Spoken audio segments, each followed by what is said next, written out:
দর্শক, যেমনটি আপনারা জানেন, আজ মনোনয়নপত্র জমা দেওয়ার শেষ দিন এবং এই দিনকে কেন্দ্র করে কিন্তু সারা দেশেই আসলে সম্ভাব্য প্রার্থীরা মনোনয়নপত্র জমা দিচ্ছেন। এই বিষয়ে আমরা আরো খবর জানবো। আমাদের সাথে আমাদের প্রার্থীরা বিভিন্ন স্থান থেকে যুক্ত হবেন। আমরা শুরুতে যাব চট্টগ্রামে, রয়েছেন সহকর্মী নয়ন বড়ুয়া। জয়, জানাবেন শেষ দিনে মনোনয়নপত্র সংগ্রহ এবং জমাদানে আপনি প্রার্থীদের ভিড় চট্টগ্রামে কেমন দেখছেন?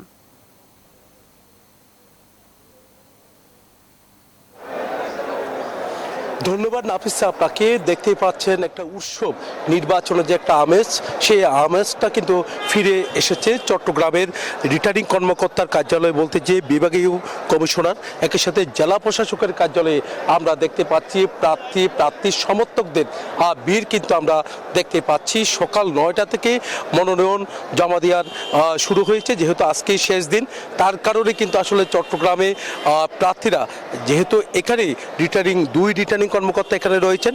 একটু আগে সাইদ আল নোমান চট্টগ্রাম 10 আসনের বিএনপি মনোনীত প্রার্থী জমা দিয়েছেন।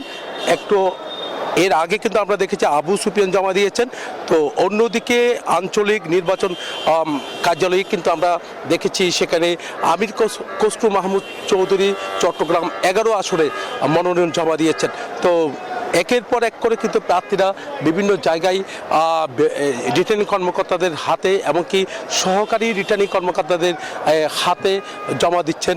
মনোনয়ন জমা দেওয়ার জন্য সবাই চলে এসছেন। অনেকজন জমা দিয়েছে, অনেকজন জমা দেয়নি এখনো পর্যন্ত।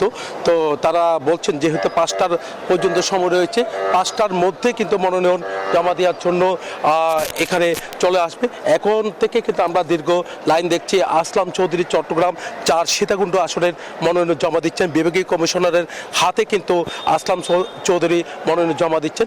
আমরা একটা উৎসব, যে উৎসবটা নির্বাচনের সময় যে উৎসবটা আমরা দেখি, এই উৎসবটা কিন্তু আমরা দেখতে পাচ্ছি চট্টগ্রামের জেলা প্রশাসক, একই সাথে বিভাগীয় কমিশনারের কার্যালয়ে এসে আমরা দেখতে পাচ্ছি। তো সব মিলে বলা যায় কিন্তু আসলে এখানে যারা সমর্থক রয়েছেন তারাও ছুটে এসেছেন, যেহেতু রিটার্নিং কর্মকর্তার কাছে যখন মনোনয়ন দাখিল করতে যায় তখন 5 জনের বেশি প্রার্থী সহ 5 জন দিতে হয়।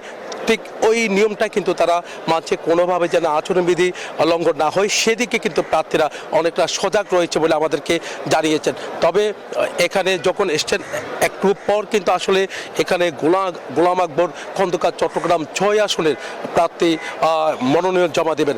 একে একে করে সবাই কিন্তু আমরা দেখতে পাচ্ছি, জামায়াত সহ অন্যান্য দলের প্রার্থীরা কিন্তু মনোনয়ন জমা দিচ্ছেন, অনেকজন জমা দিয়েছেন।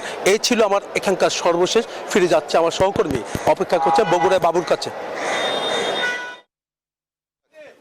ভাই দাঁড়ান। জয়, আপনাকে ধন্যবাদ। বগুড়ায় ইতিমধ্যেই বিএনপির নেতারা এসেছেন। জেলা বিএনপির সভাপতি রেজাউল করিম বাদশাহ, ভারপ্রাপ্ত সাধারণ মোশাররফ সহ বিএনপির ভাইস চেয়ারম্যান, বিএনপির কেন্দ্রীয় নেতৃবৃন্দ তারা এসেছেন। তারেক রহমানের পক্ষে বগুড়া সদর আসনের প্রার্থী পক্ষে এখানে মনোনয়নপত্র জমা দেবেন। এবং এর আগে কিন্তু জেলা জামাতের নেতৃবৃন্দ তারা এসেছেন। বগুড়া সদর আসনে জামাতের প্রার্থী জনাব আবিদুর রহমান সোহেল এবং বগুড়া 7 আসনে প্রার্থী গোলাম রব্বানীর মনোনয়নপত্র দাখিল করেছেন। এছাড়া অন্যান্য আসনেও প্রার্থীরা আসছেন। কিছুক্ষণের মধ্যে এখানে বিএনপির চেয়ারপারসন উপদেষ্টা হেলালুজ্জামান তালুকদার লালু আসবেন, বেগম খালেদা জিয়ার পক্ষে মনোনয়নপত্র দাখিল করবেন।